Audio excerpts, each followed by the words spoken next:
कि इस पूरे सीरीज में जो भी कॉन्सेप्ट मैं बताने वाला हूं या सिखाने वाला हूं उसकी प्रोबेबिलिटी बहुत ज्यादा हाई है भैया आपके बोर्ड एग्जाम में आने की। रियल नंबर के तो दो पार्ट होते हैं सर, रेशनल और इरेशनल। तो क्या इरेशनल की भी कहानी होने वाली है? तो बिल्कुल देखो यार देखो, रियलिटी ये है कि जब भी आप अपना बोर्ड एग्जाम देने जाओगे ना, इस चैप्टर से आपको दो क्वेश्चन गारंटीड मिलेंगे ही मिलेंगे। हेलो रॉक स्टार्स, क्या हाल चाल? स्वागत है मेरे चैंपियंस आपके इसी अमेजिंग से प्लेटफॉर्म फिजिक्स वाला में। मैं हूं आपका मैथ मेंटर अभिनय और आप सभी का बिल्कुल तहे दिल से और स्वैग से स्वागत है भाई एक और नए सीरीज में, that is your mind map series. देखो यार, पूरा जो सीरीज होने वाला है कहें तो बहुत ही ज्यादा कंसाइज करके, बहुत ही ज्यादा प्रिसाइज डेटा के साथ आ चुका है और इसमें हम बात करेंगे हर एक चैप्टर के उन सारे इंपॉर्टेंट कॉन्सेप्ट की जो बोर्ड एग्जाम के पर्सपेक्टिव से one of the most amazing, one of the most important concept.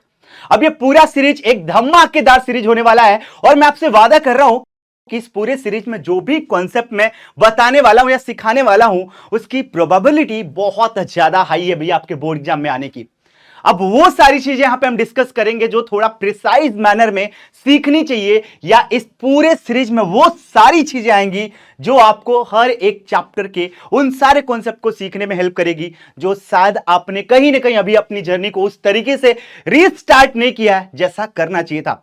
तो क्या हाल चाल दोस्तों, क्या हाल चाल? आई होप आप सभी बिल्कुल फिट एंड फाइन होंगे। और आज की इस कहानी को स्टार्ट करें इससे पहले आप सभी का प्यारा सा मोटिवेशनल मंत्र है, दैट इज सर हम सभी अनस्टॉपेबल हो चुके हैं। तो ये अपना प्यारा सा मोटिवेशनल मंत्र जरूर डाल दीजिएगा, #I'll be unstoppable। आप सभी की जर्नी अनस्टॉपेबल हो चुकी है और आई होप आप सभी कहीं ना कहीं अपने गोल को फुलफिल करने के लिए लग चुके हैं भैया, बिल्कुल जी जान लगा चुके हैं। अब बारी है किसकी? सर मचाने की। चलिए आज की इस कहानी को इस तरीके से स्टार्ट करते हैं ताकि हमारा जो कॉन्सेप्ट का पूरा ये माजरा है अच्छे से समझ में आए। फटाफट से बात कर ले कि क्या क्या सीखने वाले हैं। तो सबसे पहले तो यार इस पूरे चैप्टर में जो जो मेन कॉन्सेप्ट है, यानी सीबीएसई ने जिसको एक्सक्लूड किया है वो हटा के जो बचा कुचा मेन जो हमारा बोर्ड एग्जाम के पर्सपेक्टिव से इंपॉर्टेंट है उन सारी चीजों को मैं सिखाने वाला हूं। तो सबसे पहले बात करेंगे बेटा आपके नंबर सिस्टम को लेके, यानी इस नंबर सिस्टम की पूरी कहानी है क्या, और इस नंबर सिस्टम में भी बेसिकली हम बात करेंगे रियल नंबर्स की, और उन रियल नंबर्स में भी बेसिकली हम बात करेंगे पॉजिटिव इंटीजर्स को लेके। सर क्या सिर्फ रियल नंबर? रियल नंबर के तो दो पार्ट होते हैं सर, रेशनल और इरेशनल। तो क्या इरेशनल की भी कहानी होने वाली है? तो बिल्कुल देखो यार, fundamental theorem of arithmetic all about your positive integers, जिसको कंपोजिट नंबर्स के भी तौर पे देखा जाता है। तो हम बात करेंगे फंडामेंटल थ्योरम ऑफ अरिथमेटिक की, फिर सीधे पहुंचेंगे भी आपके concept of HCF and LCM. क्या क्या बातें की जाती हैं एक एचसीएफ और एलसीएम निकालने में सर? अगर इसके वर्ड प्रॉब्लम आए तो क्या हम आसानी से तोड़ पाएंगे सर? कुछ ऐसा यहां पे हमें ट्रिक दे दीजिएगा ताकि हम वर्ड प्रॉब्लम से आसानी से लड़ पाए, आसानी से उस वर्ड प्रॉब्लम को टैकल कर पाए। फिर हम बात करेंगे बच्चों प्रूफ ऑफ इरेशनैलिटी की। यार देखो, रियलिटी ये है कि जब भी आप अपना बोर्ड एग्जाम देने जाओगे ना, इस चैप्टर से आपको दो क्वेश्चन गारंटीड मिलेंगे ही मिलेंगे, और उसमें से एक क्वेश्चन यहां से आपका कंफर्म बन के आ रहा है बेटा, ये बात आप समझ लीजिएगा। प्रूफ ऑफ इरेशनैलिटी में हर साल एक सवाल पूछा ही जाता है, √2 का, √3 का, √5 का, या रूट के अंदर कोई भी प्राइम नंबर हो। सर इसके पीछे का क्या लॉजिक है ये बस बता दीजिएगा।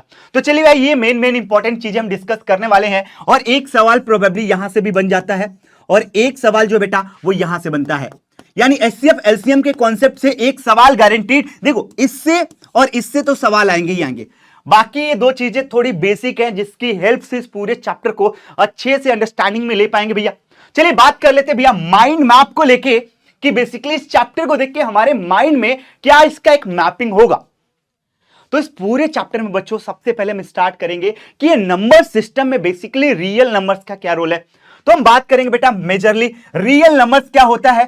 इस रियल नंबर्स की कहानी में भी बेसिक हम बात करेंगे बेटा दो चीजों पे, दैट इज एक आपका पॉजिटिव इंटीजर, एक बात करेंगे बेटा आपके पॉजिटिव इंटीजर्स को लेके, और इन पॉजिटिव इंटीजर्स पे कुछ रूल अप्लाई होते हैं जिनको बोलते हैं बेटा फंडामेंटल थ्योरम ऑफ अरिथमेटिक। तो बेसिकली ये जो हमारा लिखा गया फंडामेंटल थ्योरम ऑफ अरिथमेटिक वो इन्हीं पॉजिटिव इंटीजर्स पे अप्लाई होता है।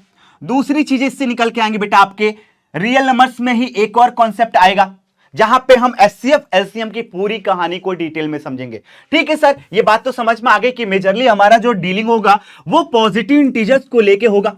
ठीक है, रियल नंबर्स में ही दूसरा पार्ट होता है बेटा क्या, आपका इरेशनल। तो हम बात करेंगे प्रूविंग ऑफ इरेशनैलिटी को लेके कि सर √2 का प्रूफ कैसे निकाले, √3 का प्रूफ कैसे निकाले, √5 का प्रूफ कैसे निकाले, √7 का कैसे निकाले, या रूट के अंदर कोई भी आपका एक नॉन परफेक्ट स्क्वायर हो तो इन सारे नंबर्स का प्रूफ किस तरीके से लिखा जाए, इसका कोई एक स्पेसिफिक पैटर्न बता दीजिएगा।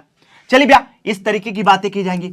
तो सबसे पहले सीक्वेंसिंग की बात करें तो सबसे पहले हम समझेंगे कि पूरा नंबर सिस्टम है क्या। नंबर सिस्टम में बेसिकली रियल नंबर्स क्या है, इन रियल नंबर्स में भी पॉजिटिव इंटीजर्स क्या होते हैं, उन पॉजिटिव इंटीजर्स पे हम अप्लाई करेंगे बेटा क्या, आपके फंडामेंटल थ्योरम ऑफ अरिथमेटिक को। अब ये फंडामेंटल थ्योरम ऑफ अरिथमेटिक क्या बोलता है भैया, बेसिकली ये कंपोजिट नंबर्स के बारे में कुछ इंफॉर्मेशन देता है और ये बोलता है कि कोई भी कंपोजिट नंबर उसके प्रोडक्ट ऑफ प्राइम के फॉर्म्स में लिखा जा सकता है। तो क्या बोलता है भैया कि कोई भी कंपोजिट नंबर क्या होते हैं भैया, ये बेसिक बातें आई होप आपको आती होंगी, नहीं आती मैं बता देता हूं। एक ऐसा नंबर जिसके अगर फैक्टर्स की बात की जाए तो वो 2 या 2 से ज्यादा निकल के आ जाए।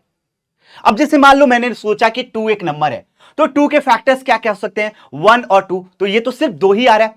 तो बेसिकली कंपोजिट नंबर्स क्या होता है, 2 से ज्यादा वाले, बेसिकली 2 एग्जैक्टली नहीं, 2 से ज्यादा जिसके फैक्टर्स हो। अब मैं बात करूं 3 की तो 1 और 3 2 फैक्टर, ये भी कंपोजिट नंबर के अंदर अभी भी नहीं आएगा।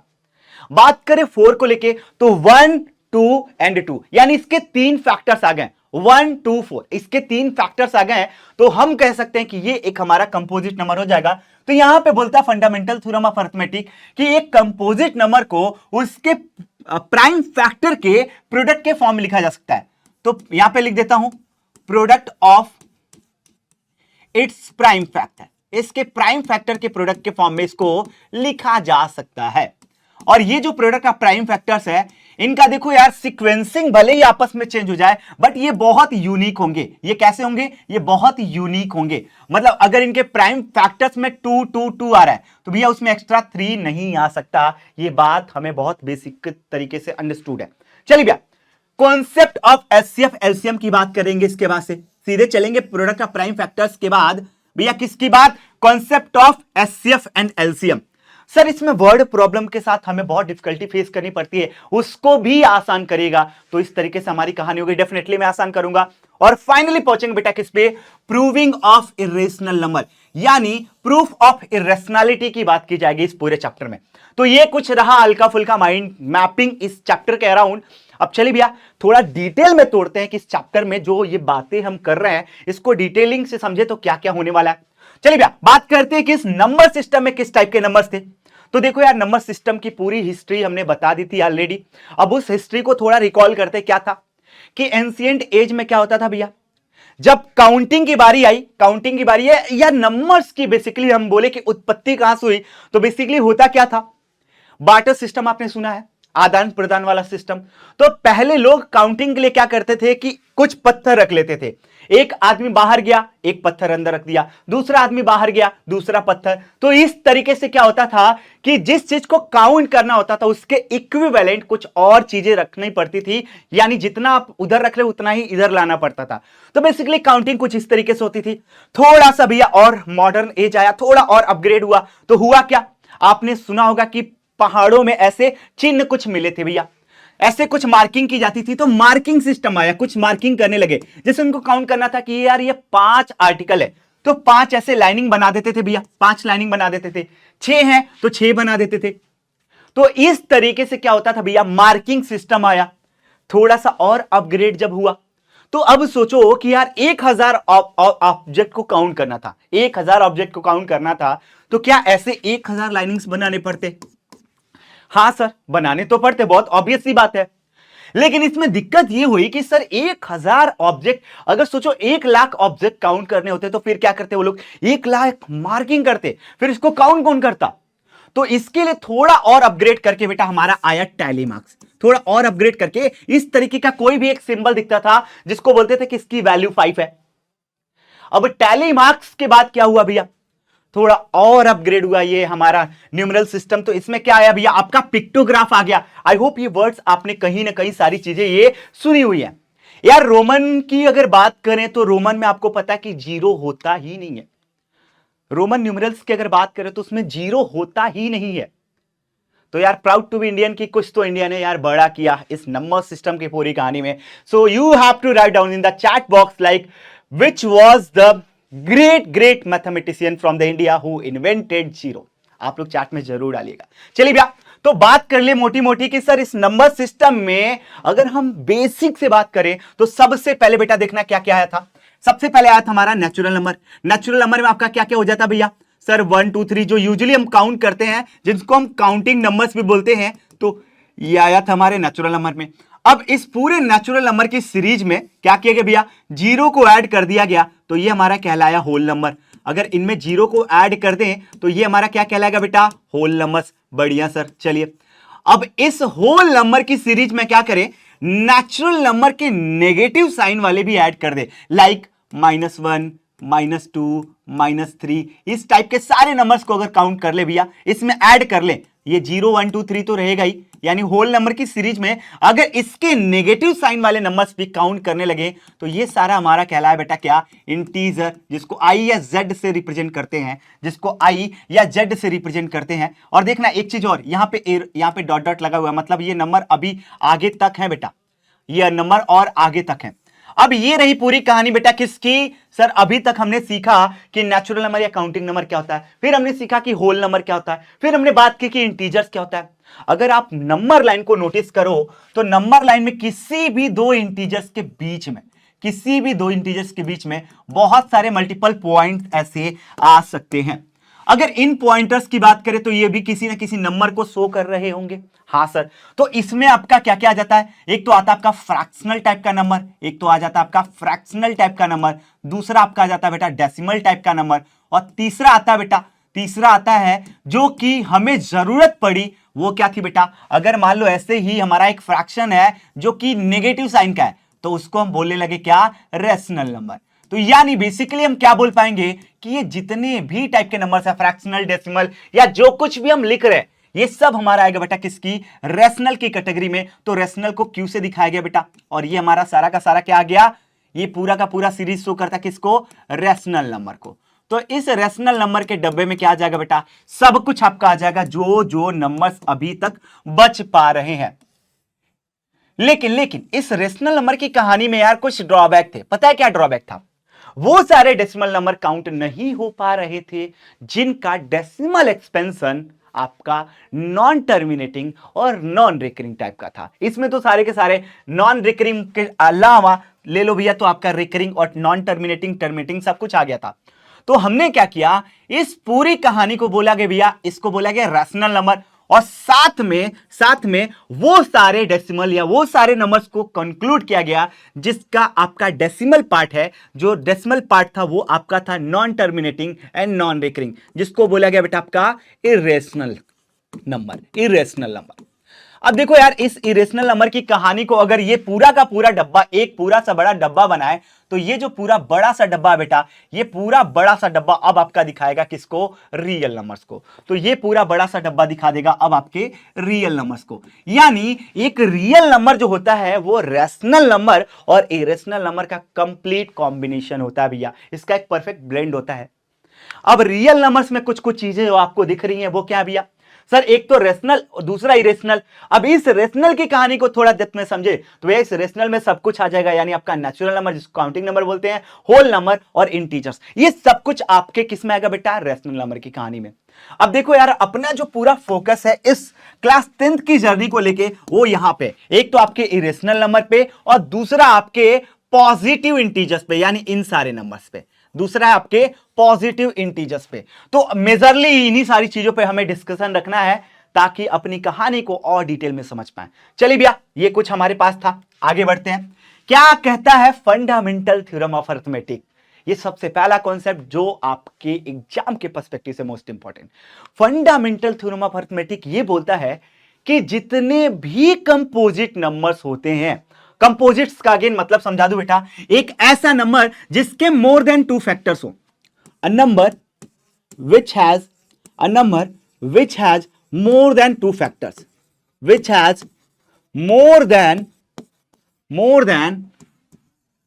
टू फैक्टर्स, जिसके दो से ज्यादा फैक्टर्स हो भैया।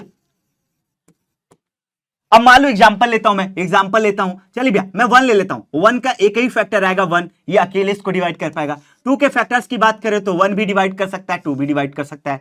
3 के अगर फैक्टर्स की बात करें बच्चों, तो 3 को या तो 1 डिवाइड करेगा या तो 3 डिवाइड करेगा। 4 के फैक्टर्स की बात करें, 1 भी डिवाइड कर पाएगा, 2 भी डिवाइड कर पाएगा, 4 इटसेल्फ इसको डिवाइड कर पाएगा। तो हम देख पा रहे हैं कि ये सबसे पहला ऐसा स्मॉलेस्ट कंपोजिट नंबर मिला जिसके मोर देन 2 फैक्टर्स हैं। तो इसको क्या बोलेंगे? Smallest composite number, smallest composite number. तो कंपोजिट नंबर क्या होता है भैया? सर वो नंबर्स जिसके 2 से ज्यादा फैक्टर्स होते हैं उनको कंपोजिट नंबर बोलते हैं। अब इसी कंपोजिट नंबर के बारे में ये पूरी कहानी है। बेसिकली ये कंपोजिट नंबर कैसे लिए गए? सारे पॉजिटिव इंटीजर। अब ये देखो तो ये सारे के सारे पॉजिटिव इंटीजर हैं। तो fundamental theorem of arithmetic basically apply होता है आपके सारे पॉजिटिव इंटीजर्स पे, जो कि ये बोलता है कि एक कंपोजिट नंबर को उसके प्राइम प्रोडक्ट के फॉर्म में लिखा जा सकता है। सर क्या बोला आपने? थोड़ा अच्छे से एक्सप्लेन करो, थोड़ा डिटेल में एक्सप्लेन करो। चलिए भैया कोई भी एक कंपोजिट नंबर लेते हैं भैया, कोई भी रैंडमली। चलिए भैया मेरे दिमाग में आया कि मैं ले रहा हूं 18। अब 18 के प्राइम नंबर्स की बात करूं, प्रोडक्ट, प्राइम प्रोडक्ट, तो भैया इसके लिए हम देख लेते हैं कि कौन कौन से नंबर इसके प्राइम प्रोडक्ट में क्या आता है। With the help of factorisation, 2 9 जा 18, यहां पे 3 3 जा 9, 3 3 जा 9, तो ये 1। बिल्कुल, चलिए भैया ऐसा कुछ आ गया। तो अगर हम बात करें 18 के प्राइम फैक्टर्स को लेके, तो इसमें आ रहा है बेटा आपका 2 3 3। अब बोला गया है फंडामेंटल थ्योरम ऑफ अरिथमेटिक की हेल्प से कि किसी भी कंपोजिट नंबर को उनके प्रोडक्ट ऑफ प्राइम के फॉर्म में लिखा जा सकता है। बेसिकली ये है क्या? सर इसके प्राइम फैक्टर्स है और उन्हीं के प्रोडक्ट के फॉर्म में इसको लिखा गया है। प्रोडक्ट ऑफ प्राइम नंबर्स के फॉर्म में लिखा जा सकता है। अब सुनना, आपके दिमाग में ख्याल आ रहा होगा कि भैया क्या सिर्फ यही लिखने का एक तरीका है? क्या लिखने का सिर्फ यही तरीका है? क्या हम इसको इस तरीके से नहीं लिख सकते? क्या हम इसको इस तरीके से नहीं लिख सकते? लिख सकते हो भाई, कोई दिक्कत नहीं है, क्योंकि वही सेम नंबर आएगा। भैया क्या हम इसको इस तरीके से नहीं लिख सकते? बिल्कुल लिख सकते हो, आपको ये लिखने में कोई दिक्कत नहीं है। तो बोल रहे हैं यहां पे, क्या बोल रहा है कि जब product of its prime factors and this factorisation is unique except the order of its factor. भैया इनके ऑर्डर्स कैसे भी चेंज कर लो, लेकिन जो जो इसके फैक्टर्स आए हैं वो बहुत ही यूनिक आएंगे। इसमें एक्स्ट्रा 5 नहीं आ सकता भैया, देख लो कहीं से भी 5 आ सकता है क्या? नहीं भैया, क्यों? सिर्फ यही जब नंबर इसके फैक्टर्स बन रहे हैं तो एक्स्ट्रा कैसे आ सकता? तो बोला गया है कि इनका ऑर्डर आपस में स्वैप हो सकता है, कोई दिक्कत नहीं है, लेकिन ये जो भी हमारे प्राइम फैक्टर्स आएंगे वो बहुत यूनिक होंगे, उसमें एक्स्ट्रा कुछ भी नहीं हो सकता। अगेन मैं समझाता हूं, every composite number can be expressed या factorise as the product of prime numbers. इनके प्राइम नंबर्स के प्रोडक्ट में लिखा जा सकता है। दिस फैक्टराइजेशन इज यूनिक, ये बहुत यूनिक आएगा, ये जो भी फैक्टर्स आएंगे बहुत यूनिक आएंगे, except the order of it factor. इनके फैक्टर्स के ऑर्डर कैसे भी रैंडमली हम लिख सकते हैं सर, कोई दिक्कत नहीं है, बस वो नंबर जो जो फैक्टर्स हमने लिखे हैं वो यूनिक होना चाहिए, उसमें कुछ भी आप एक्स्ट्रा नहीं डाल सकते। ऐसा नहीं हो सकता कि 2 बार 2 लिख दिए, नहीं, ऐसा नहीं कर सकते। चलिए भैया कुछ और एग्जांपल्स में अगर आप समझाना चाहूं तो कुछ और एग्जांपल्स की बात कर लो, कुछ और एग्जांपल्स की बात कर लो सेम।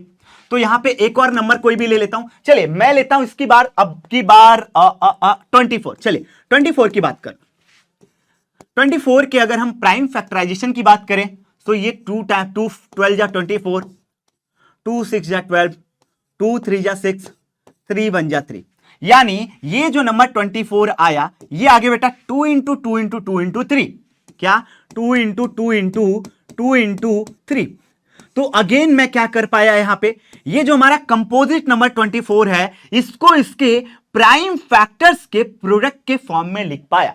बस यही हमारा है फंडामेंटल थ्योरम ऑफ अरिथमेटिक। चलिए भैया कुछ सवाल करते हैं जो कि आपके एग्जाम में कई बार इस टाइप के सवाल पूछे गए।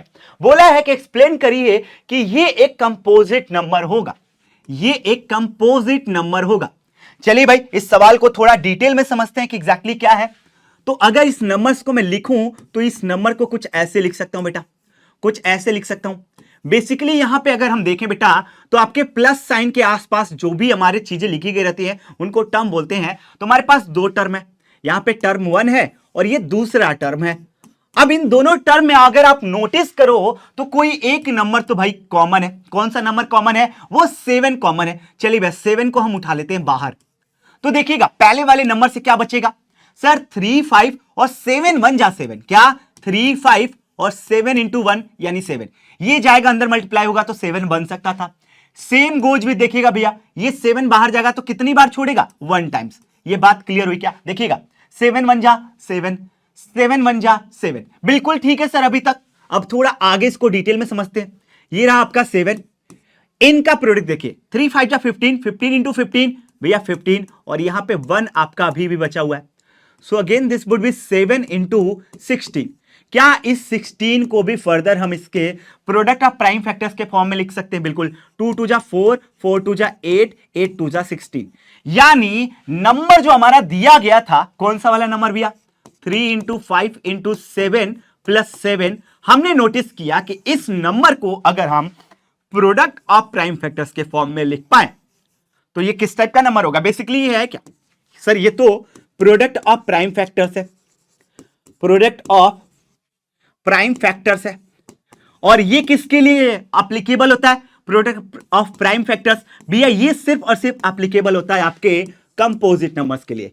सो hence we can say that the given number is composite number. I hope ये सवाल आपसे बन जाएगा। और देखना यार ऐसे बहुत सारे सवाल आएंगे जहां पे एटलीस्ट एक नंबर दूसरे टर्म में और पहले वाले टर्म से कॉमन रहेगा। जस्ट कॉमन लीजिएगा, बाकी को नंबर जो पहला टर्म है सबको मल्टीप्लाई करिए, सेकेंड वाले टर्म से 1 को ऐड करिए भैया, दैट्स इट।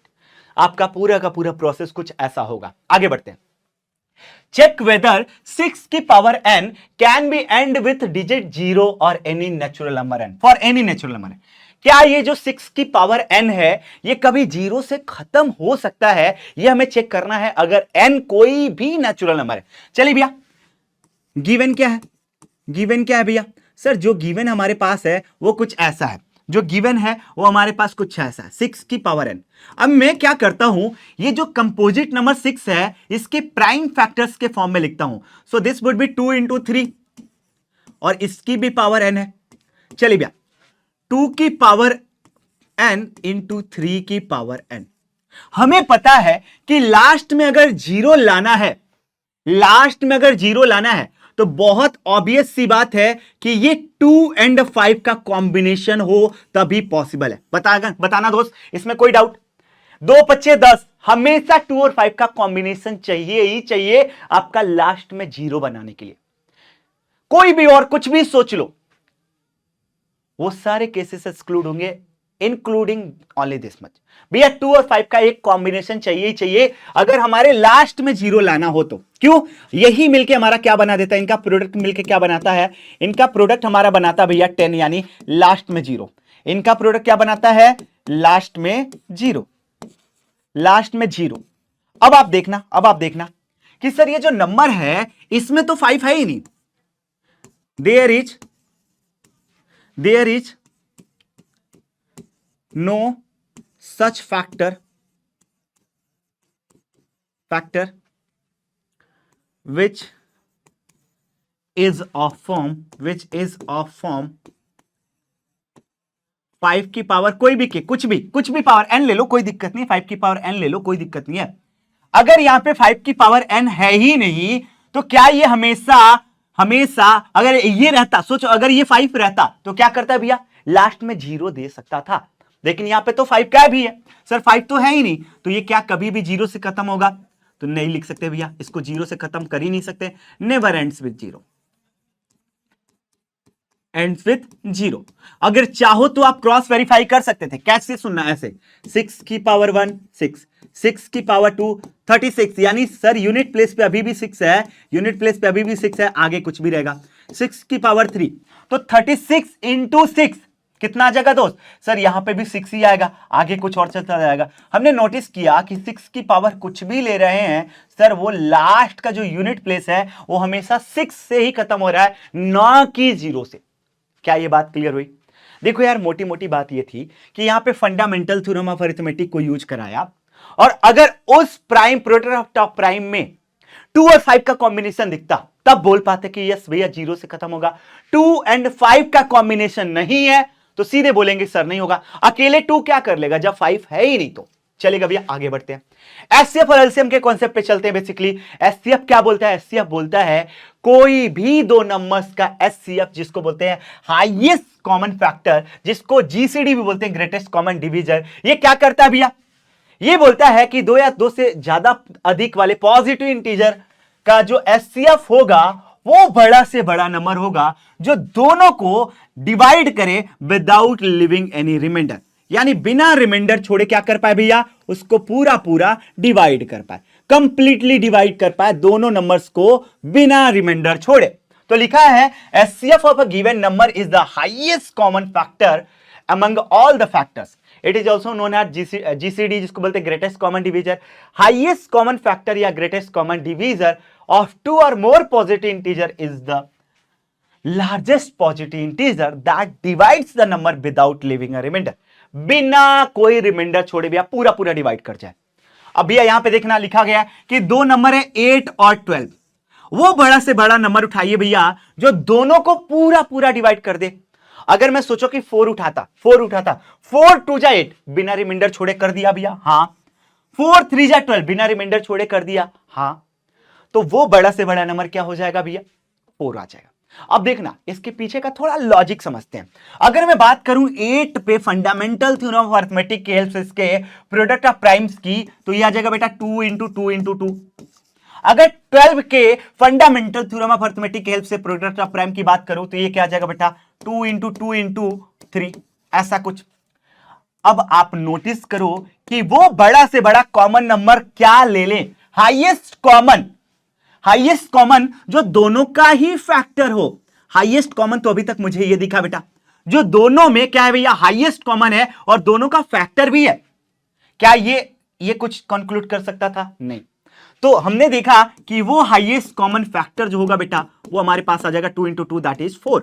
अब देखो भैया जवाब अभी अपना 4 आया हुआ है। क्या ये बात क्लियर हुई? आगे बढ़ते हैं।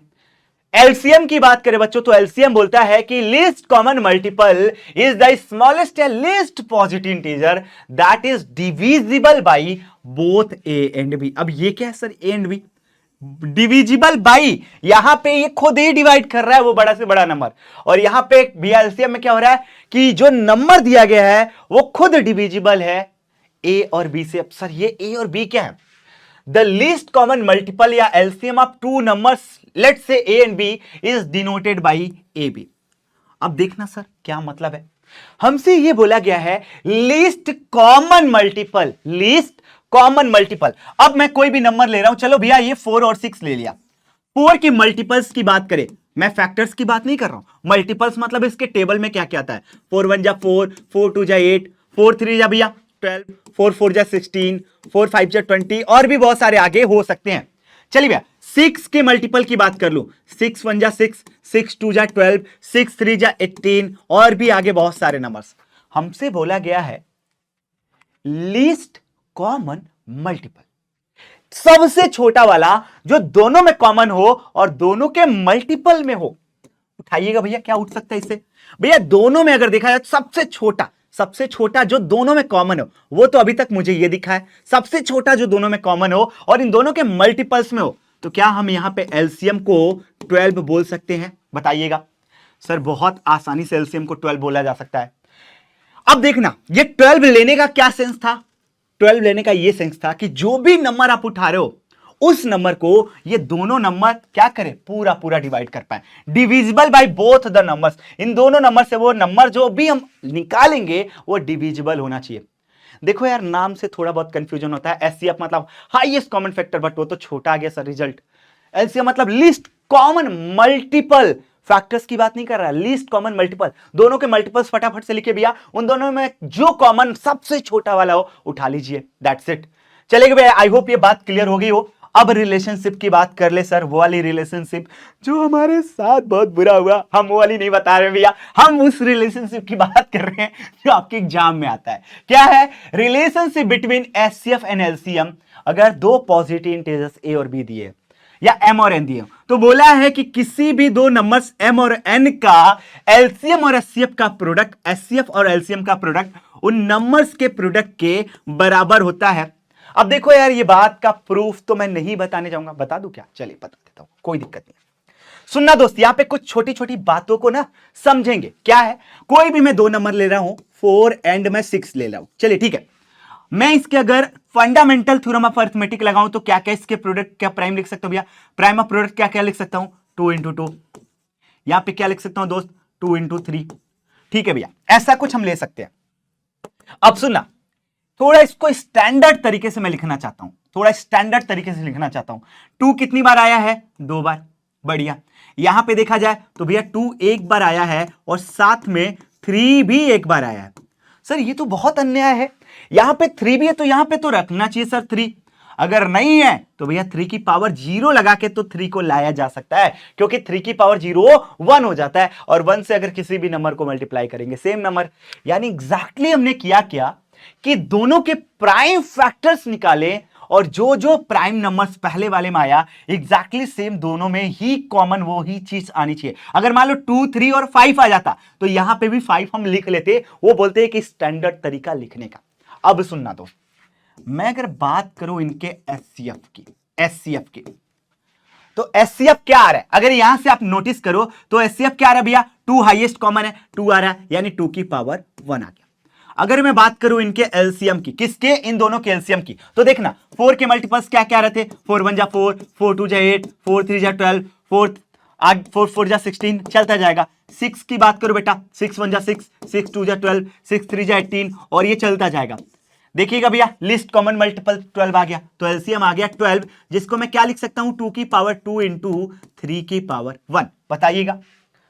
अब यहां से कुछ यार बेहद खास बात नोटिस करने वाली है। क्या नोटिस करने वाला है कि सर यहां पे अगर हम नोटिस करें तो 2 और 3 है, तो इसको 3 की पावर 0 से लिख ही सकते हैं, कोई दिक्कत नहीं है।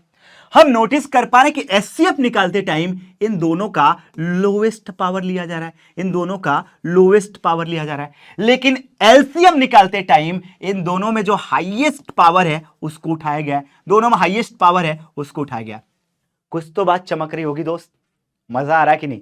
यही तो काम करते थे हम। आने वाले कुछ सवालों में इस बात को डिस्कस करेंगे। किन सवालों में भैया? इस टाइप के सवालों में, इस टाइप के सवालों में कि एग्जैक्टली होता क्या था।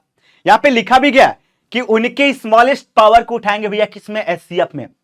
क्या इसके पीछे का थोड़ा बहुत लॉजिक तो आपको चमका होगा कि क्यों उठाया जा रहा है? क्योंकि यही हमारा पैटर्न बोलता है। एग्जैक्टली जो पैटर्न बन रहा है उस पैटर्न के हिसाब से हम यही बोल सकते हैं।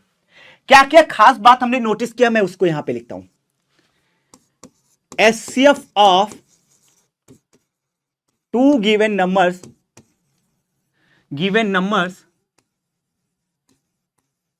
will be less than or equal to those numbers, less than or equal to given those given numbers, equal to those given numbers। जो भी नंबर्स दिए गए भैया उनसे छोटा या लगभग लगभग छोटे वाले के बराबर आ सकता है, लेस देन और equal to the smallest one, equal to the smallest one. जो सबसे छोटा होगा उनमें से उसके इक्वल होगा स्मॉलेस्ट वन। ऐसा कुछ देखिएगा, नोटिस करिएगा भैया। एचसीएफ क्या आ रहा है? सर एचसीएफ तो 2 आ रहा है, और 2 है क्या? 2 है क्या? इन दोनों नंबर से छोटा या ज्यादा से ज्यादा अगर कभी ऐसा हुआ तो इन दोनों में जो सबसे छोटा होगा उसके बराबर, इतना ही जा सकता है एचसीएफ। क्या थोड़ा बहुत लॉजिक ये क्लियर हो रहा है कि एचसीएफ हमेशा जो भी नंबर्स का निकाला जाता है उन नंबर से छोटा आता है, या अगर ऐसा केस हुआ ज्यादा से ज्यादा तो सबसे छोटे वाले के बराबर आ सकता है, लेकिन दोनों से बड़ा कभी भी नहीं आएगा। यही बात अगर हम नोटिस करें एलसीएम को लेके दोस्त, एलसीएम को लेके दोस्त, तो एलसीएम ऑफ 2 नंबर्स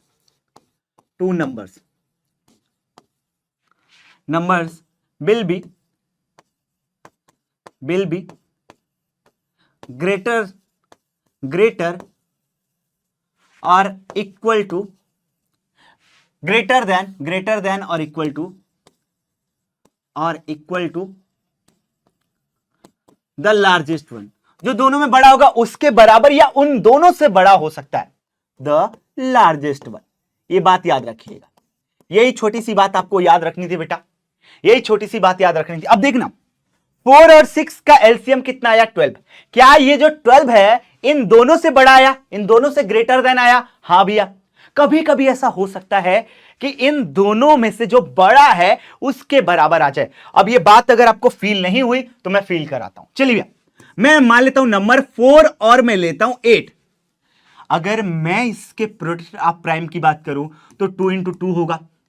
इसके प्रोडक्ट ऑफ प्राइम की बात करूं तो 2 इंटू 2 इंटू 2। चलिए भैया थोड़ा स्टैंडर्ड तरीके से लिखते हैं, 2 की पावर 2, 2 की पावर 3। फटाफट से इसके एचसीएफ की बात करें भैया, एचसीएफ ये बोलता है कि जितने भी टाइप के इसके प्राइम है वो तो पहले यहां पे लिख लो। 2 और 3 में जो लोवेस्ट है, स्मॉलेस्ट है, वो उठाओ भैया, यहां पे एचसीएफ कहलाएगा। और इन दोनों में जो हाईएस्ट है पावर उसको उठा लो तो हमारा एलसीएम कहलाएगा। और वैसे भी देखो भैया 4 और 8 का एचसीएफ कितना आ जाएगा? 4। क्यों? यहां पे ये चीज कॉमन है, ये चीज कॉमन है, तो एचसीएफ तो गारंटीड 4 आता ही आता। और एलसीएम कितना हो जाता? एलसीएम कितना हो जाता भैया? 4 के मल्टीपल्स की बात करें तो 4, 8, 12 चलता जाएगा भैया। 8 के मल्टीपल्स की बात करें तो 8, 16 चलता जाएगा। क्या ये 8 ही आया? 8 ही आया, इसलिए मैंने क्या किया? 8 ले लिया। बताइएगा पैटर्न जो भी चीजें अभी हमने डिस्कस किया वो मैच कर रहा है कि नहीं? क्या मैच कर रहा है दोस्त? सर मैच ये कर रहा है कि जो हमारा एचसीएफ आएगा, जो हमारा एचसीएफ आएगा वो एचसीएफ इन दोनों नंबर से छोटा या छोटे वाले के बराबर हो सकता है। इन दोनों नंबर से छोटा या छोटे वाले के बराबर हो सकता है। और इनका जो एलसीएम आएगा इन दोनों नंबर से बड़ा या ज्यादा से ज्यादा होगा तो बड़े वाले के बराबर हो सकता है। सिर्फ ये बात कही गई है। चलिए भैया, आई होप ये छोटी सी बात आपने समझ ली कि एलसीएम और एचसीएफ का प्रोडक्ट नहीं, ये भी समझाना बाकी था। अब देखिएगा भैया, यहां पे अगर हम बात करें इन्हीं दो नंबर्स को लेके, तो इन दोनों नंबर्स का प्रोडक्ट कितना हो जाएगा? 32। यहां पे भी 32 आ रहा है। क्या सेम आया? क्या सेम आया? हाँ भैया। चलिए एक सवाल करते हैं, the product of two numbers is 120। अगर उनका एचसीएफ 6 है तो what would be the LCM of those number? हमने पढ़ा कि एचसीएफ किसका भैया? उन दो नंबर्स का। मान लो वो नंबर्स ए और बी होते और इनका एलसीएम, मान लो ये नंबर्स अगेन वही सेम नंबर्स का सेट ए और बी, तो बोला गया है ये इनके प्रोडक्ट के बराबर होगा। चलिए भाई एचसीएफ की बात करें तो वो दी गई 6 के बराबर। एलसीएम हमें नहीं पता, एलसीएम हमें नहीं पता है। कौन से? उन्हीं दो नंबर्स का एलसीएम हमें नहीं पता है। और बोला है कि इन दोनों नंबर्स का जो प्रोडक्ट है वो हमारे पास है भैया 120। फटाफट से एलसीएम कैलकुलेट करने की कोशिश किया जाए तो ये कुछ ऐसा आ जाएगा दोस्त। क्या? 120 डिवाइडेड बाई 6। क्या ये 20 के बराबर आ गया? हाँ भैया, ये हो जाएगा हमारा फाइनल आंसर। तो इस टाइप के भी सवाल आपके एग्जाम में पूछे जा चुके। Fact about the HCF LCM जो हमने ऑलरेडी पढ़ लिया। क्या पढ़ा? कि सर जब भी एचसीएफ की बात करेंगे हम हर एक प्राइम फैक्टर की स्मॉलेस्ट पावर को पिक करेंगे। Product of smallest power of each prime factor, हर एक कॉमन प्राइम फैक्टर्स के स्मॉलेस्ट पावर की बात करेंगे और एलसीएम में ग्रेटेस्ट की बात करेंगे, ग्रेटेस्ट पावर की बात करेंगे। ये हमने अभी समझा, अभी हमने डिटेल में समझा। यहां पे क्या भैया? इन दोनों में स्मॉलेस्ट 2 तो एचसीएफ में गया, इन दोनों में सबसे हाईएस्ट भैया लार्जेस्ट 3 तो वो हमारा एलसीएम में गया। और यही बात अगर आपने याद रखी तो आपके वर्ड प्रॉब्लम को ऐसे चुटकियों में निकालेगा। कैसे? सुनना। एक सवाल पहले तो देखते हैं जो बोर्ड एग्जाम में कई बार पूछा गया। क्या बोला गया है? If two positive integer p and q can be expressed as, p को कैसे लिखा गया भैया? a इंटू बी का स्क्वायर। अब a पे कुछ नहीं तो 1 लगा लीजिए भैया। q को कैसे लिखा गया दोस्त? ये लिखा गया a क्यूब और b पे कुछ नहीं गया मतलब 1।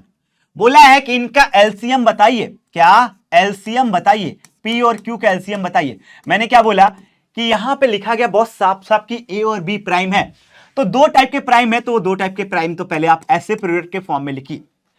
इन दोनों में जो हाईएस्ट पावर है उसको उठाइए भैया, इन दोनों में हाईएस्ट पावर है उसको उठाइए, बस आंसर हमारा आ गया। A cube B square, that would option C would be the correct one. बिल्कुल स्वैग से स्वाग कराते भैया इस ऑप्शन को। आगे चलते हैं। Can two numbers 18 as their HCF and 380 as their LCM? अब देखो यार, इस सवाल को जवाब में लाने के लिए सबसे पहले तो इस बात को समझते हैं। हमारे पास जो एलसीएम आया वो कितना आया भाई? वो कितना आया? यहां पे देखा जाए तो 8 आया। और एचसीएफ कितना आया दोस्त? एचसीएफ कितना आया? सर एचसीएफ जो आया वो हमारे पास आया 4। अगर आप नोटिस करो तो ये जो एचसीएफ है एलसीएम को पूरा पूरा डिवाइड कर सकता है बिना रिमाइंडर छोड़े। दिखा भी देता हूं, दिखा भी देता हूं कि ये पूरा पूरा डिवाइड कर सकता है विदाउट लिविंग एनी रिमाइंडर, यानी no remainder, no remainder, no remainder भैया पूरा पूरा डिवाइड कर सकता है। अरे कर क्यों रहा है दोस्त? क्योंकि ये भी तो इसी का हिस्सा है। कितनी बार में पूरा पूरा डिवाइड कर रहा है? 2 बार में, 2 बार में। यानी ये कहा जा सकता है कि HCF will be a factor of LCM. HCF क्या हो जाएगा भैया? एलसीएम का एक छोटा सा टुकड़ा हो जाएगा भैया, उसका एक फैक्टर हो जाएगा। बस यही चीज यहां पे वेरीफाई करनी थी। अगर ऐसे दो नंबर्स वाकई में कहीं एग्जिस्ट करेंगे तो उस केस में आपका जो एचसीएफ होगा वो एलसीएम का एक फैक्टर बनना चाहिए। फैक्टर का क्या मतलब है भैया? पूरा पूरा डिवाइड करना चाहिए सर, पूरा पूरा डिवाइड करना चाहिए। लेटेस्ट चेक किए पूरा पूरा डिवाइड कर पा रहा है। 18 टू जा भैया 36, कितना आ गया? 4। बताइएगा, यही है 380 बिल्कुल। और ये 18 टू जा 36, सॉरी ये 2 आ जाएगा, 2 आ जाएगा। 18 टू जा 36, तो यहां पे आ जाएगा दोस्त 2 और यहां पे 0। 18 1 जा 18। अब तो डिवीजन पॉसिबल नहीं है। क्या रिमाइंडर यहां पे 0 आया? क्या यहां पे रिमाइंडर 0 आया? नहीं sir, remainder not equal to 0। और रिमाइंडर अगर 0 नहीं है तो हम बोल पाएंगे कि ऐसे कोई भी दो नंबर एग्जिस्ट करेंगे नहीं भैया जिनका एचसीएफ और एलसीएम का सेट ऐसा आ जाए। No such pair of numbers, no such numbers exist whose HCF will be 18 and their LCM will be 380। ऐसा कोई भी नंबर यूनिवर्स में एग्जिस्ट करेगा ही नहीं जिनका एचसीएफ और एलसीएम का सेट कुछ ऐसा है जिनका एचसीएफ आ जाए भैया 18 और एलसीएम आ जाए 380। क्यों भैया? सर इसलिए क्योंकि ये जो बेसिक रूल है उसको फॉलो ही नहीं कर रहा है। बेसिक रूल तो ये बोलता है भैया, क्या बोलता है बेसिक रूल? बेसिक रूल ये बोलता है कि भैया ये पूरा पूरा डिवाइड करना चाहिए। चलिए भैया आगे देखते हैं, आगे चलते हैं, आगे समझते हैं इस बात को। कीवर्ड्स का खेल समझते हैं भैया। एचसीएफ एलसीएम को निकालने में कीवर्ड्स का खेल क्या बोलता है कि जब भी बात की जाएगी किसकी, देखना, जब भी आपके वर्ड प्रॉब्लम में डिस्ट्रीब्यूशन की बात की जाएगी या ग्रुप बनाने की बात की जाएगी या छोटा छोटा तोड़ने की कोशिश की जाएगी, क्लासिफिकेशन की कोशिश की जाएगी, तो इन सारे केसेस में सिर्फ और सिर्फ एचसीएफ निकालने हैं। अब यार देखना ये बहुत क्लियर मैनर में क्या दिखाता है, स्मॉल बनाने की कोशिश या छोटा बनाने की कोशिश। अगर मैं तरीके से लिखूं थोड़ा तो क्या बोल रहा है भैया? छोटा बनाने की कोशिश। अगर सही तरीके से बोला जाए तो ये क्या कर रहा है? To make things smaller. अच्छा, छोटा बनाने की कोशिश का क्या मतलब है भैया? अगर हम देखें ध्यान से तो छोटा बनाने की कोशिश का क्या मतलब है? दो नंबर्स थे और इनका आउटपुट छोटा आ रहा है भैया। दो नंबर्स थे और इनका आउटपुट छोटा आ रहा है, इनका आउटपुट छोटा आ रहा है, लेसर आ रहा है भैया, लेसर आ रहा है। क्या मतलब है? बस यही से हम कंक्लूड कर लेंगे भैया अपना वर्ड प्रॉब्लम कि जब भी ऐसा कुछ होगा एचसीएफ ही निकालेंगे, तुरंत एचसीएफ निकालेंगे। सर आउटपुट छोटा बनाने की कोशिश की जा रही है, बहुत ऑब्वियस सी बात है। छोटा कब बनता है? एचसीएफ ही छोटा आता है दोनों नंबर से। और सेम गोज विथ जब भी साइमल्टेनियसली या ऑल टुगेदर की बात किया जाएगा भैया, क्या? ऑल टुगेदर, साइमल्टेनियसली, ज्वाइंट, तो इसका मतलब होता है क्या? To make bigger, to make things bigger, बड़ा बनाने की कोशिश। और ये क्या करता है भैया? एलसीएम के बारे में दिखाता है। चलिएगा इस सवाल को देखते हैं भैया और तुरंत एक चुटकी में निपटाते हैं। लिखा है the traffic light at 3 different road crossing change at every 48 seconds. भैया पहला वाला जो है 48 सेकेंड पे हो रहा है, दूसरा वाला 72 बार और तीसरा 108 सेकेंड पे रिस्पेक्टिवली। इतने टाइम पे क्या हो रहे हैं भैया? ये ब्लिंक हो रहे हैं भैया या चेंज हो रहे हैं। इफ दे चेंज साइमल्टेनियसली, एक साथ, क्या बोल रहे हैं भैया? एक साथ। आपको क्लिक तो कर गया होगा क्या निकालना है। देखो यार ज्यादातर बच्चे यहीं पे प्रॉब्लम फेस करते हैं कि वर्ड प्रॉब्लम में वो ये चीज नहीं फिगर आउट कर पाते कि निकालना क्या है गुरुजी। सिर्फ कीवर्ड्स के खेल से मैंने आपको चुटकियों में बता दिया कि एग्जैक्टली क्या निकालना है। यानी जब भी ऑल टुगेदर, साइमल्टेनियसली, ज्वाइन करने की बात करें, नंबर को बड़ा बनाने की बात करें, एलसीएम की बात करें, देख लो जब भी बात करें कि क्या डिस्ट्रीब्यूट कर दो, ग्रुप कर दो, छोटे छोटे टुकड़े बना दो, यानी तोड़ने की कोशिश करे, छोटा बनाने की कोशिश करे, क्या मतलब होगा सर? एचसीएफ। बस इन सारे नंबर्स का क्या करना था दोस्त? इन सारे नंबर्स का अगर हम ध्यान से देखें तो इन सारे नंबर्स का हमें एलसीएम निकालना है भैया। अगर इन तीनों नंबर्स के एलसीएम की बात करें तो कुछ आप ऐसे निकाल पाओगे। चलिए भैया कोशिश करते, सिर्फ यही तीन नंबर्स हैं। हाँ चलिए 24, 36, ये देखिएगा 54। चलिए भैया 12, 18, 27, 2 6 जा 12, 2 9 जा 18, 27। अगेन 2 से जाएगा बेटा, 2 3 जा 6, 9, 27। अब 3 से जाएगा, 3 1 जा 3, 3 3 जा 9, 3 9 जा 27। अगेन 3 से जाएगा 1 1 3, अगेन 3 से जाएगा, तो ये सब जगह पे 1 1 1। अगर इनके एलसीएम की बात करें, इन तीनों नंबर्स के एलसीएम की बात करें, किसकी? 48 की, 72 की और 108 की, तो हमारे पास ये कितना आ जाएगा सर? ये आ जाएगा 2 इंटू 2 इंटू 2 इंटू 2, यानी 2 2 जा 4, 4 2 जा 8, 8 2 जा 16, 16 इंटू 3 इंटू 3 इंटू 3, 3 से 9, 9 3 जा 27। अब इन दोनों का प्रोडक्ट निकालिएगा भैया फटाफट से इन दोनों का प्रोडक्ट निकालिए, कितना आएगा सर? देखा जाए तो इस तरीके से निकाल सकते हैं, देखना 27 इंटू 16। मैं कोई ऐसा शॉर्ट ट्रिक नहीं बता रहा हूं, फटाफट से देखो यार। कभी भी ऐसा होता है ना कि जब आपको लगे कि यार आपका ट्रिक काम नहीं कर रहा, बेसिकली बहुत बेसिक तरीके से जाओगे तो आराम से भी काम बनेगा, क्योंकि मोर देन इनफ टाइम रहता है। 6 7 जा 42 भैया, 4 कैरी ओवर, 6 2 जा 12, 12 प्लस 4 भैया, 12 प्लस 4 16। चले 7 1 जा 7, 1 2 जा 2, 2 6 प्लस 7 13, 13 का मतलब 3 1 कैरी ओवर, तो 2 प्लस 1 3, 3 प्लस 1 4, 432 सेकेंड्स। कितना बेटा? 432 सेकेंड्स। ये आ गया 432 सेकेंड। इतना आया सर हमारा जवाब। लेकिन बोला है कि अगर वो 7 बजे एक साथ स्टार्ट हुए थे तो अगला कब एक साथ बजेंगे? तो सर मिनट के हिसाब से देखा जाए तो 432 को अगर मैं 60 से डिवाइड करने की कोशिश करूं, किससे बेटा? 60 से, तो कितनी बार में जाएगा भैया? अगर ये 5 बार में देखो भैया तो 4 6 जा 4 6 5 जा 30, 30 नहीं, और जाएगा 7 टाइम्स जाएगा क्या? यस 7 टाइम्स, 7 टाइम्स देखिएगा भैया, 7 6 जा 42, बिल्कुल 42 बिल्कुल जा सकते हैं। तो ये आ गया कितना बेटा? 12 सेकेंड्स, 12 सेकेंड से मिनट आ गया, यानी अभी भी ये 7 मिनट 7 मिनट 7 मिनट और 12 सेकेंड बाद एक साथ बजेगा, यानी 7 बजकर 7 मिनट 12 सेकेंड पे फिर अगेन ये क्या करेगा भैया?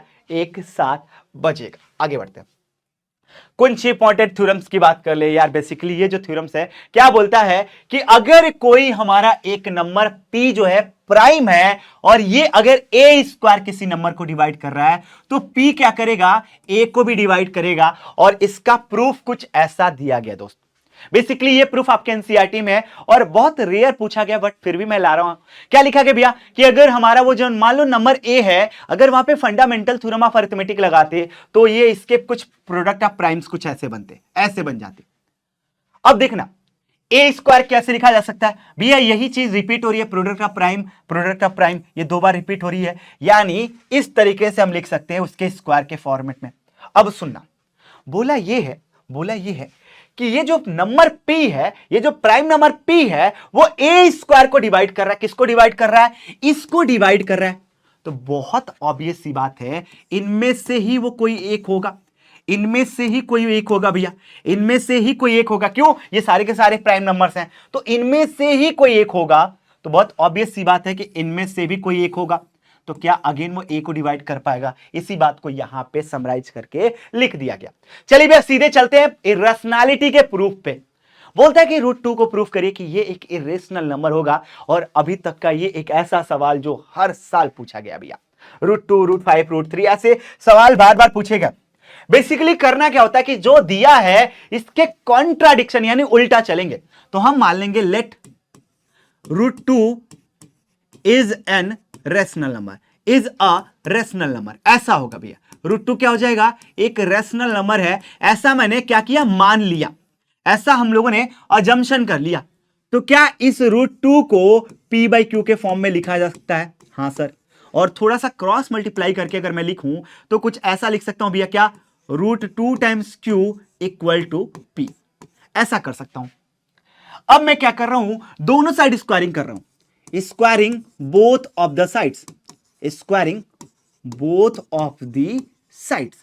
अगर मैं दोनों साइड स्क्वायरिंग कर दूं तो देखता हूं क्या होता है इससे। अगर मैं ऐसा करता हूं तो √2 का स्क्वायर 2, क्यू का स्क्वायर क्यू स्क्वायर, और यहां पे पी का स्क्वायर। चलिए भैया इस बात को क्या करते हैं, इक्वेशन 1 ले लेते हैं, इक्वेशन 1 ले लेते हैं। अब नोटिस करना कि इस पी स्क्वायर को क्या क्या डिवाइड कर सकता है भैया। इसके अगर प्रोडक्ट प्राइम की बात करें तो 2 भी है और साथ में क्यू भी है, साथ में क्यू भी है। यानी फंडामेंटल थ्योरम ऑफ अरिथमेटिक की हेल्प लें तो ये बोलता है यहां पे कि ये जो 2 है वो पी स्क्वायर को डिवाइड कर सकता है। 2 डिवाइड्स पी स्क्वायर। अब इसका क्या मतलब है भैया, इसका मतलब है कि अगर 2 पी स्क्वायर को डिवाइड कर सकता है, it means 2 divides P also. अभी हमने एक थ्योरम पढ़ा, 2 डिवाइड्स पी ऑल्सो, ये बात हो गई। अब सुनिएगा, जब भी आप अगर पी बाई क्यू के फॉर्म में ले रहे हो, इट सिंपली मीन्स कि यहां पे पी और क्यू जो होंगे, पी और क्यू जो होंगे वो कोप्राइम होंगे, यानी इनके बीच में हाईएस्ट कॉमन फैक्टर सिर्फ 1 होगा, coprime. It means 1 will be only common factor, 1 will be only highest common factor between P and Q, common factor between P and Q। P और Q के बीच में हाईएस्ट कॉमन फैक्टर अगर कुछ आएगा तो सिर्फ और सिर्फ 1 आएगा, अनलेस कुछ भी नहीं आएगा। ये कहता कहानी किसको, रेशनल के एक स्टैंडर्ड फॉर्म को लेकर। चलिए भैया यहां तक बात समझ में आई। यहां से फंडामेंटल थ्योरम ऑफ अरिथमेटिक लगाए तो 2 इसका एक फैक्टर है भैया इस पी स्क्वायर का, तो बहुत ऑब्वियस सी बात है क्या करेगा भैया, उसको डिवाइड करेगा। और अभी हमने थ्योरम पढ़ा कि अगर कोई प्राइम नंबर पी अगर ए स्क्वायर को डिवाइड करता है, वही प्राइम नंबर उसको भी डिवाइड करेगा। तो हमने क्या देखा भैया, 2 डिवाइड्स पी ऑल्सो। 10 इसका क्या मतलब निकाल सकते हैं, इसका मतलब है P will be equal to 2 times कोई भी एक नंबर के। क्यों, यहां पे 2 जो है ये P को डिवाइड कर रहा है K टाइम्स में। ये ऐसा लेट से ऐसा हम मान सकते हैं, लेट से ऐसा हम क्या कर सकते हैं भैया, मान सकते हैं। क्यों, यहां पे P 2 को डिवाइड कर रहा है, नहीं पता कितनी बार में K टाइम्स में डिवाइड कर रहा होगा, तो इसलिए हमने क्या किया, P इक्वल टू 2K हमने ऐसा अज्यूम कर लिया। सेम यही चीज उठा के इक्वेशन 1 में डाल देंगे, सेम यही चीज उठाएंगे इक्वेशन 1 में डाल देंगे। Let's substitute P equal to 2K in equation 1 में डालेंगे भैया फटाफट से। तो यहां से तो 2Q स्क्वायर है, 2Q स्क्वायर है, और यहां से क्या हो जाएगा, P की जगह पे 2K और इसका होल स्क्वायर है, ऐसा। चलिए भैया थोड़ा सिंप्लीफाई करते हैं, 2Q square equal to 2 into 2 4 और K का स्क्वायर ऐसा। थोड़ा और सिंप्लीफाई करिए, Q स्क्वायर क्या हो जाएगा बेटा, 4/2 आ जाएगा 2K स्क्वायर। सर अगर हम इसको अगेन ध्यान से देखें तो ये कुछ ऐसा कहना चाह रहा है कि ये जो नंबर क्यू स्क्वायर है इसके अगर फंडामेंटल थ्योरम ऑफ अरिथमेटिक के फॉर्म में लिखे तो कुछ ऐसा लिखा जा सकता है भैया। ये के भी फर्दर अगर ये प्राइम नंबर्स नहीं है तो इसके प्राइम प्रोडक्ट लिखे जा सकते हैं, कोई बड़ी बात नहीं, बट 3 फैक्टर्स तो दिख रहे हैं, बहुत ऑब्वियस सी बात है, तो ये कंपोजिट नंबर होगा। तो ये क्या बोलेगा भैया, ये क्या बोलेगा यहां से, using fundamental theorem of arithmetic 2 divides Q square, it means 2 divides Q, 10 यहां से क्या लिख सकते हैं भैया, 2 will be a factor of Q, क्यों भैया, ये 2 जो है Q का फैक्टर होगा, इसी में से देख लीजिए भैया, 2 अगर डिवाइड कर रहा है तो बहुत ऑब्वियस सी बात उसका फैक्टर होगा। और सेम मैनर में 10 P equal to 2K or 2 will be a factor of Q. 2 will be a factor of P. 2 will be a factor of P.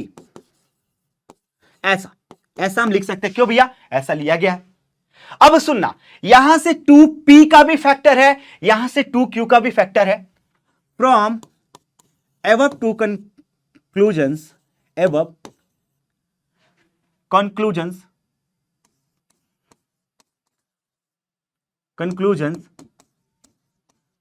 2 will be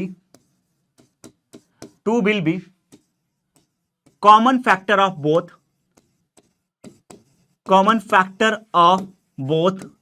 P and Q भैया दोनों में है तो दोनों का कॉमन फैक्टर होगा, लेकिन एक minute, this contradicts our initial assumption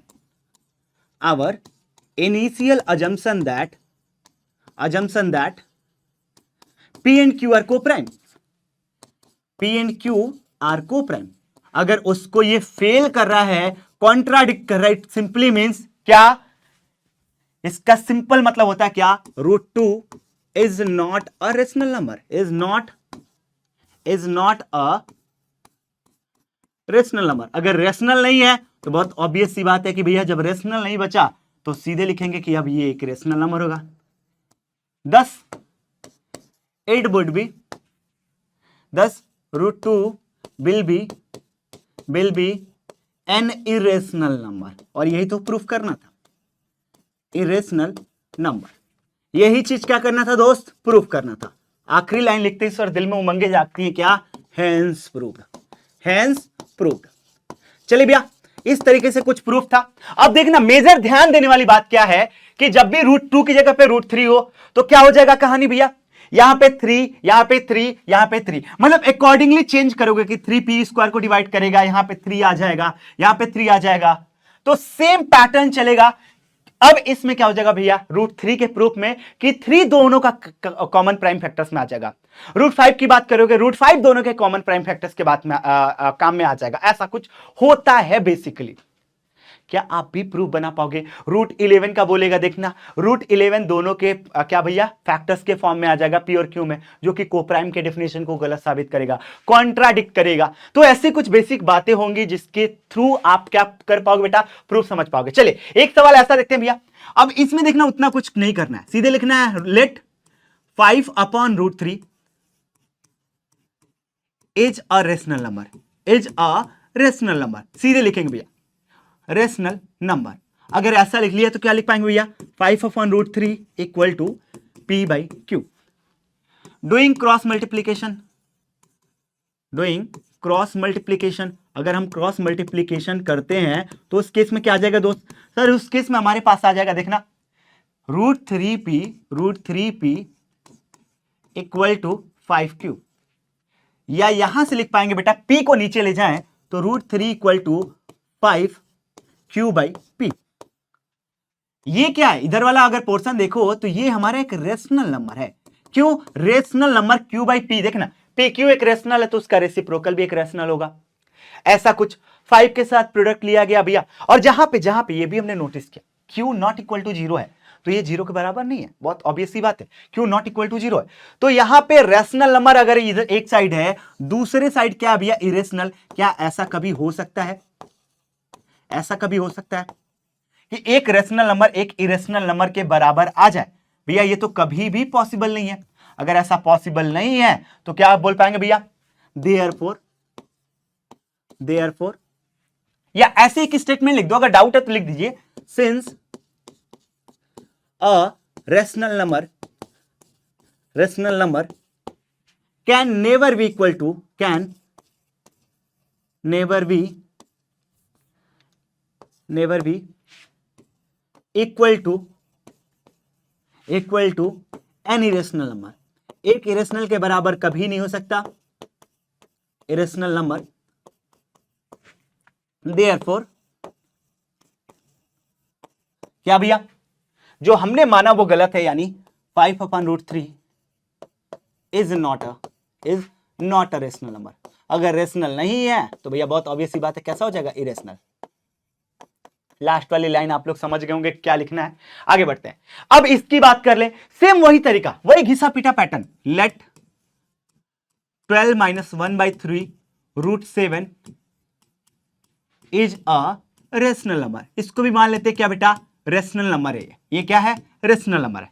बस लिख देते भैया फटाफट से, अगर ये रेशनल नंबर है तो कुछ ऐसे लिख देते हैं, कैसे बेटा, P/Q।